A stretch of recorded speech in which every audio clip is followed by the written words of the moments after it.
Well, I wanted to ask you, I mean, you're also in the middle of press for Saturday night. Yeah.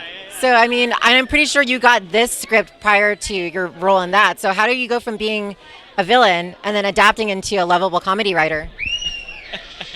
Yeah, it's been interesting to be involved with some very different projects. Saturday Night, 1970s period about comedy, and this a much darker thriller about theft and murder, and not too many spoilers. But yeah, that's kind of the best part of the job, is getting to shift gears from this movie, Cold Wallet, shot in Western Massachusetts in the Berkshires in the dead of winter, and then Saturday night, pretending to be in New York, we were in Atlanta, Georgia in the middle of summer. So, movie magic, it always keeps it interesting. Well, sounds about right to me. And you're also a very prolific voice actor. So how do you use your vocal virtuosity and employ that into dramatic acting, especially in this film in particular? Vocal virtuosity is my new favorite term, and I'm stealing it, so that's mine now. Thank you so much. Yeah, it's a good question.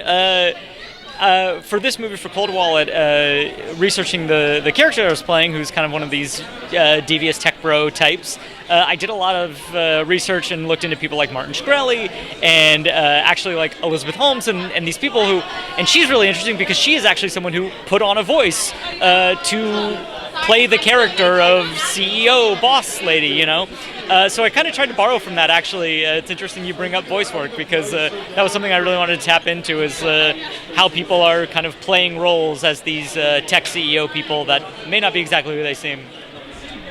And very briefly, I mean, I'm sure you've gotten very different iterations of the script. How much had your role changed from the first draft that you received to the very last version? Oh, interesting. Yeah, the script changed a little bit over the course of production, or leading up to production, but one thing that was awesome was that our director, Cutter, was really great with letting us find stuff on the day, and working with people like Tony Cavallero, who's an incredible improviser and an incredibly funny person, and Melanie Diaz and Raul, that incredible actors who we really had the freedom to loosen things up and see what we could find on the day, which is always an exciting environment to be in, especially when you're working on something small with a small crew, small production. We were all really just in one giant mansion all together every single day, and when you get to just feel that comfortable, it's exciting to see where it goes every day. Great, well, thank you so much, and I hope you get to see it for the first time on the West Coast.